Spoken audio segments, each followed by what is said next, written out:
அஸ்ஸலாமு அலைக்கும் வரஹ்மத்துல்லாஹி வபரகாத்துஹு. அல்ஹம்துலில்லாஹி ரப்பில் ஆலமீன்.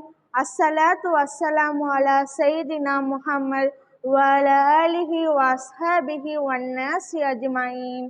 ஃபகத் காலல்லாஹு தஆலா ஃபில் குர்ஆனில் அலீம் வல் ஃபுர்கானில் மஜீத். யா அய்யுஹல்லதீன ஆமனு தகுல்லாஹ ஹக்க துகாத்திஹி வலா தமூதுன்ன இல்லா வஅன்தும் முஸ்லிமூன். ஏழ்மை, வறுமை போன்ற வார்த்தைகள் இன்றைக்கு மனித சமுதாயத்தில் மிகவும் வெறுக்கப்படுகிறது. இந்த உலகில் செல்வ செழிப்போடு வாழ வேண்டும். நமக்கு எந்த சோதனைகளும் ஏற்படக்கூடாது என்று நினைக்கிறார்கள். இன்றைக்கு உலகில் நடைபெறும் கொலை, கொள்ளை, அபகரிப்பு போன்றவை அதிகமான செல்வத்தை அடைய வேண்டும் என்ற ஆசையில்தான் செயல்படுகின்றன. செல்வ செழிப்பை பெருக்கிக் கொள்ள வேண்டும் என்ற எண்ணத்தில்தான் செய்கிறார்கள். கந்து வட்டி, மீட்டர் வட்டி என்ற பெயரில் வட்டியின் பக்கம் செல்கிறார்கள். இன்னும் பிறர் சொத்துக்களை தனதாக்கிக் கொள்வதற்கு காரணமும் இந்த வறுமை பற்றிய பயம்தான்.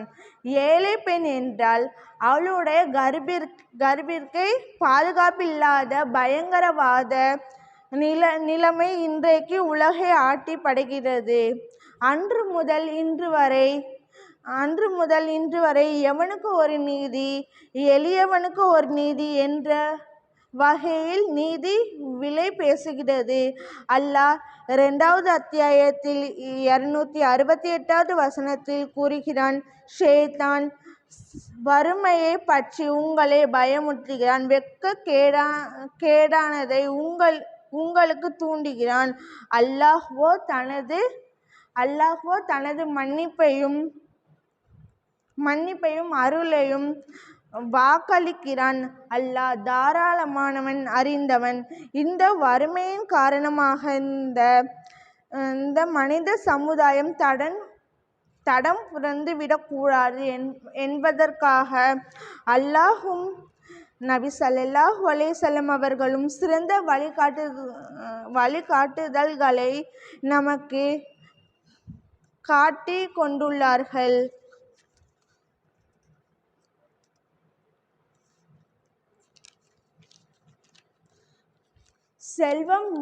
செல்வம் வரும்போது தடம் புரண்டு சென்று விடக்கூடாது என்பதற்காகவும், வறுமை வரும்போது சேர்ந்து விடக்கூடாது என்பதற்காகவும் இஸ்லாம் நம்பிக்கையை நம்முடைய மனதில் பதிய வைக்கிறது.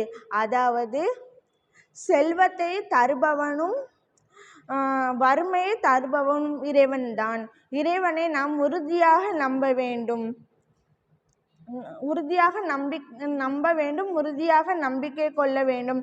அல்லாஹ் 30வது அத்தியாயத்தில் 37வது வசனத்தில் கூறுகிறான். தான் நாடியோருக்கு செல்வத்தை அல்லாஹ் தாராளமாகவும் குறைத்தும் வழங்குகிறான் என்பதை அவர்கள் பார்க்கவில்லையா? நம்பிக்கை கொள்ளும் சமுதாயத்திற்கு இதில் பல சான்றுகள் உள்ளன. அதாவது செல்வத்தையும் வறுமையும் தருபவன் இறைவன்தான் என்று உண்மை ஆணித்தனமாக மேற்கண்ட வசனம் எடுத்துரைக்கிறது. ஒவ்வொரு மனிதனும் இதனை தன்னுடைய மனதில் பதிய வைத்து கொண்டான் என்றால் செல்வம் வரும்போது வரம்பு மீறவும் மாட்டான், வறுமையின் காரணமாக தடம் புரண்டு விடவும் மாட்டான். அல்லாஹ் 2வது அத்தியாயத்தில் 155வது வசனத்தில் கூறுகிறான். வல நப்லு வன்னக்கும் பிஷையின் மினல் ஹௌஃபி வல் ஜூஇ வ நக்ஸின் மினல் அம்வாலி வல் அன்ஃபுசி வஸ்ஸமராத் வ பஷ்ஷிரி ஸாபிரீன். உங்களுக்கு அதாவது நிச்சயமாக நாம் உங்களை ஓரளவு பயத்தாலும் பசியாலும் பொருட்கள், உயிர்கள், விளைச்சல்கள் ஆகியவற்றின் இழப்பினாலும் சோதிப்போம். இன்னும் அவர்களுக்கு நற்செய்தி கூறுங்கள் என்று கூறுகிறான். அல்லாஹ் தனது அடியார்களை அவர்கள் தன் மீது எந்த அளவிற்கு உறுதியான நம்பிக்கை வைத்து இருக்கிறார்கள் என்று பரீட்சிப்பதற்காக வறுமையின் மூலம் சோதிப்பான். இப்படிப்பட்ட சோதனைகளில் பொறுமையை கையாண்டு உறுதியோடு நெறி தவறாமல் உண்மை வழியில் நடப்பதுதான்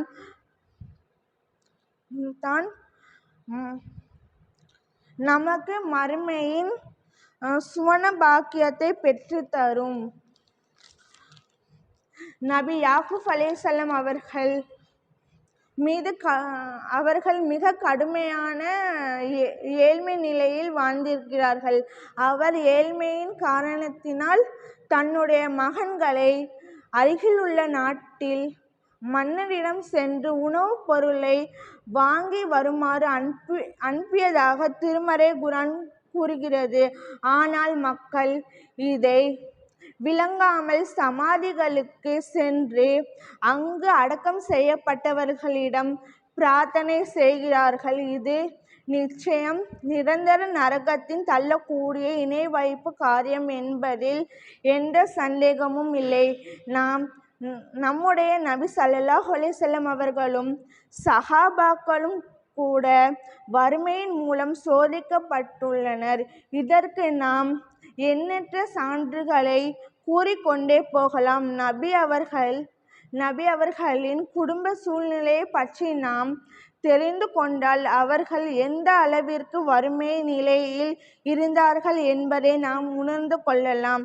நபி அவர்களின் வீட்டில் வறுமையின் காரணத்தினால் 2 மாதங்களுக்கு மேல் அடுப்பு பற்ற வைக்க முடியவில்லை.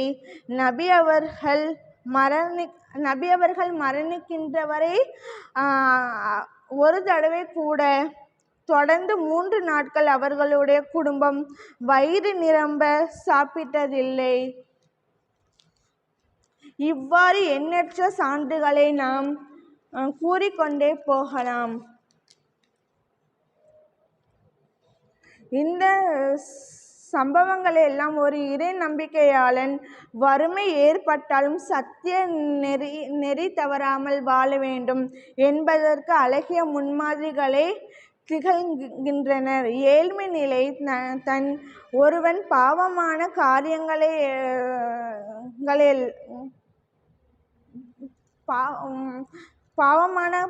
காரியங்களை செய்யாமல் ஈமானோடு வாழ்வதற்கு துணை புரிகிறது.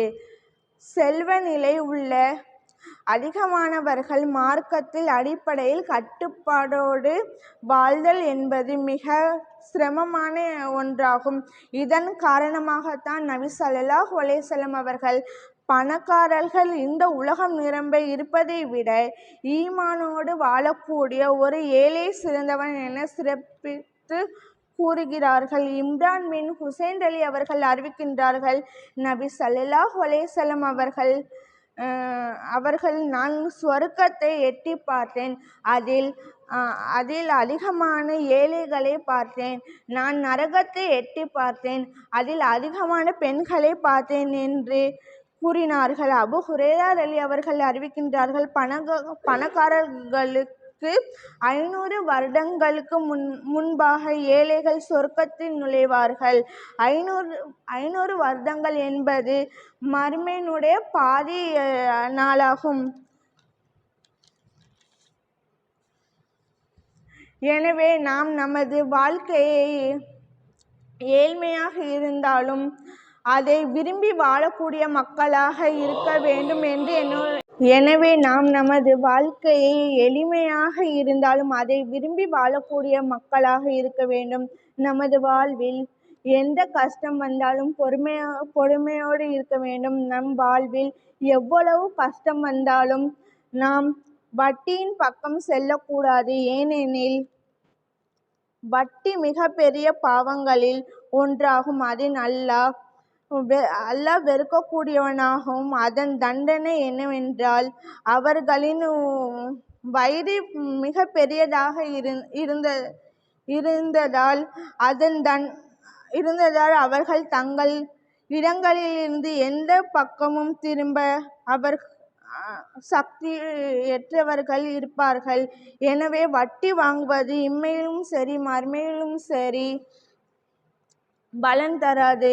அதே போன்று நாம் எதை கேட்க வேண்டுமானாலும் அல்லாஹ்விடம் கேட்க வேண்டும். ஏனெனில் இணை வைப்பு என்பது நரகத்தின் தள்ளக்கூடிய விஷயமாக இருக்கிறது. இணை வைப்பு என்பது நரகத்தின் தள்ளக்கூடிய விஷயமாக இருக்கிறது. எனவே நாம் ஒவ்வொருவரும் வாழ்வை அல்லாஹ்வுக்கும் அவனுடைய தூதருக்கும் பிடித்தமான வாழ்க்கையை வாழ்ந்து இம்மையிலும் மறுமையிலும் வெற்றி பெறுவோமாக என்று என்னுடைய உரையில் இருந்து விடை பெறுகிறேன். வாஹிர் தவானா அல்ஹம்துலில்லாஹி ரப்பில் ஆலமீன். அஸ்ஸலாமு அலைக்கும் வரஹ்மத்துல்லாஹி வபரகாத்துஹு.